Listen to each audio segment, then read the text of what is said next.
Dari rekaman CCTV yang terpasang di toko ayam potong, Jalan Perumahan Duta Harapan, Bekasi Utara, Kota Bekasi, Jawa Barat. Korban, seorang bocah yang duduk di atas sepeda motornya, tengah bermain ponsel.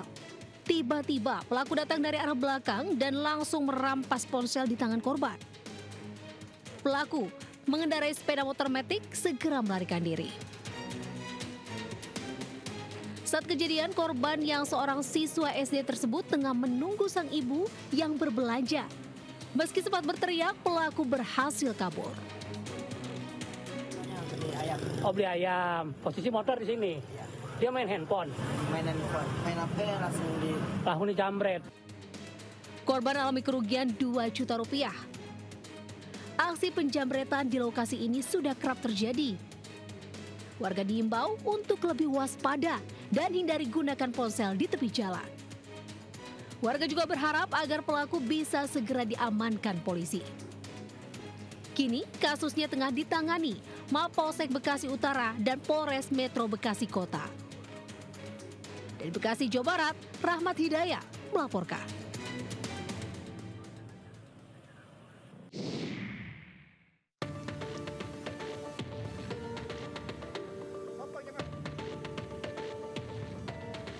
Video amatir merekam penemuan jasad bocah laki-laki di saluran air kawasan perumahan di Jember, Jawa Timur.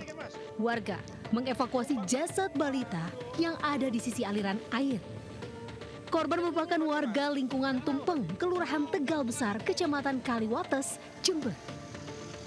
Rumah korban berjarak sekitar 2,5 km dari lokasi penemuan. Sebelumnya, korban disuapi makan oleh ibu kandungnya di depan rumah. Beberapa saat kemudian, makanan habis. Ibunya masuk ke dalam rumah untuk mengambil air minum. Usai ambil air dan kembali ke depan rumah, sang ibu tidak menemukan anaknya. Dicari di sekitar rumah namun tidak ditemukan. Diduga, korban yang usai makan hendak main di sekitar saluran air yang dekat dengan rumahnya. Sehingga setelah 1 jam dicari tidak ketemu, melaporkan ke Pak RW. Sehingga warga beramai-ramai mencari dan tidak menemukan. Setelah sore ternyata ada kabar bahwa ditemukan jenazah anak kecil di Perum BTB. Polisi tidak menemukan tanda kekerasan pada tubuh korban.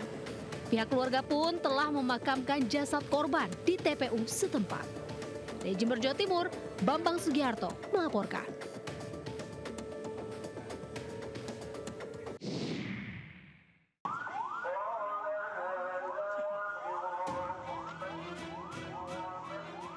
Tim medis dibantu para pegawai gedung di kawasan pemerintahan kota Cilegon, Banten mengevakuasi seorang lansia. Ia ditemukan meninggal di ruang tunggu pelayanan kantor Dinas Kependudukan dan Pencatatan Sipil atau Disdukcapil. Sebelum meninggal, pria berinisial UR tersebut sempat meminta istrinya untuk melakukan perekaman dokumen kependudukan jenis KTP dan KK. Ia juga sempat mengeluh merasakan nyeri pada dadanya. Tak lama setelah ditemukan tak sadarkan diri, tim medis yang berada di lokasi memberikan pertolongan namun nyawanya tak tertolong. Pada saat dilakukan pompa jantung, kita coba pompa jantung, memang tensinya kembali naik dan saturasinya mungkin agak naik di 87, namun tidak bertahan lama, bapaknya kembali drop lagi setelah itu terus-menerus turun hingga akhirnya kami nyatakan meninggal di pihak keluarga. Jenazah UR telah dibawa ke rumah sakit terdekat untuk pemeriksaan sebelum diberikan kepada pihak keluarga untuk dimakamkan. Dari Cilegon, Banten, Iskandar Nasution Anyus melaporkan.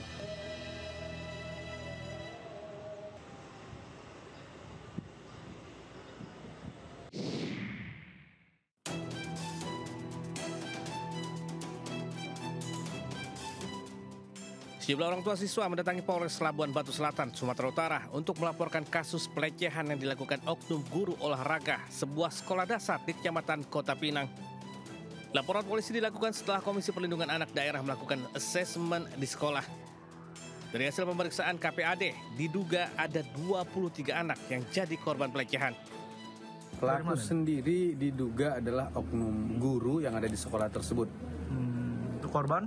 Korban ini dia mulai dari ada yang kelas 6 SD, kelas 5 SD, kelas 3 bahkan sampai kelas 3 SD. Bang. Berarti yang diapainya muridnya sendiri gitu ya Bang? Iya Bang, kurang lebih seperti itu. Pihak Polres Labuan Batu menyatakan telah menerima 1 laporan polisi terkait dugaan pelecehan tersebut. Dari Labuan Batu Selatan, Sumatera Utara, Randi Kurniawan, iNews melaporkan.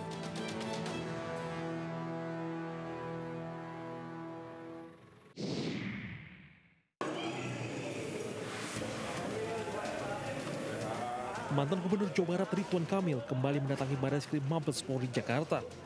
Ridwan Kamil diperiksa sebagai saksi pelapor pencemaran nama baik yang diduga dilakukan selebgram Nisa Mariana. Dengan didampingi kuasa hukumnya Muslim Jaya Butar-Butar, Ridwan Kamil tiba di Barreskrim Mabes Polri Kamis siang. Pemeriksaan Ridwan Kamil Kamis sore ini ditujukan untuk memperdalam klarifikasi atas laporan pencemaran nama baik yang diduga dilakukan selebgram Nisa Mariana terkait hasil pemeriksaan DNA. Hasilnya seperti yang diumumkan oleh tim dari Kesehatan Polri bahwa ya memang genetikanya juga tidak ada sedikit pun identik kan begitu ya.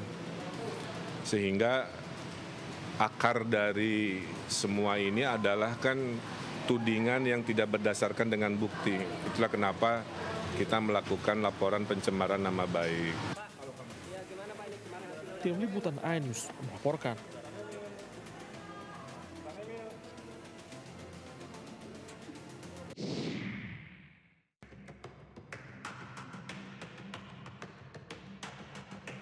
Presiden Prabowo Subianto menyinggung mantan Wamenaker Immanuel Ebenezer atau Noel yang menjadi tersangka perkara korupsi, pengurusan sertifikasi keselamatan dan kesehatan kerja.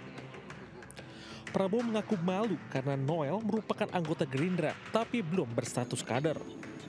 Hal itu disampaikan Presiden di depan perwakilan daerah. Presiden Prabowo ingatkan pentingnya pemerintahan yang bersih dalam Asosiasi Pemerintahan Kabupaten seluruh Indonesia Otonomi Expo tahun 2025 di Tangerang Selatan, Banten.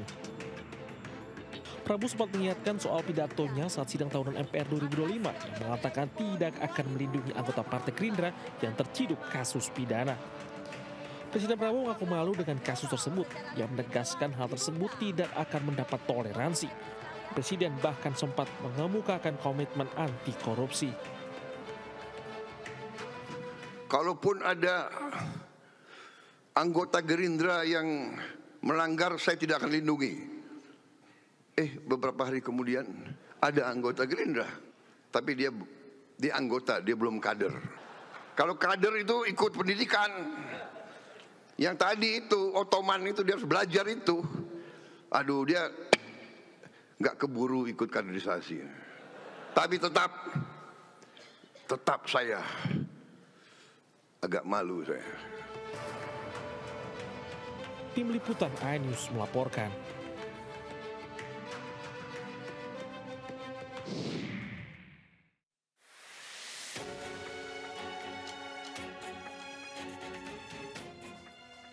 Presiden Prabowo Subianto telah menyiapkan pengganti Immanuel Ebenezer sebagai Wakil Menteri Ketenagakerjaan. Nama sosok yang akan menggantikan Noel itu telah berada di kantong Presiden dan akan diumumkan pada waktunya. Sudah diurus semuanya tuh, ya?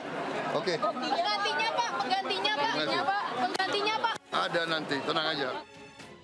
Sementara itu Immanuel Ebenezer memohon amnesti dari Presiden Prabowo Subianto.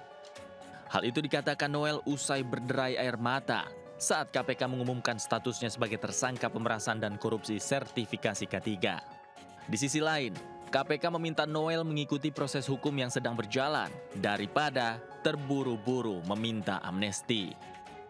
Kita pahami amnesti itu kan hak prerogatif Presiden ya. Meski demikian ya sebaiknya kepada yang bersangkutan tidak sedikit-sedikit minta amnesti begitu ya. Jadi kita ikuti saja dulu proses penyidikannya, ini kan masih panjang ya. Sebelumnya KPK menyebut Noel menerima uang 3 miliar rupiah dari hasil praktek haram tersebut. KPK juga telah menyita mobil mewah dan 4 buah ponsel milik Immanuel Ebenezer dari beberapa tempat. Seluruh barang yang disita diduga terkait dengan pemerasan dan korupsi pengurusan sertifikasi K3 di Kementerian Ketenagakerjaan. Dari Jakarta, Tim Liputan iNews melaporkan.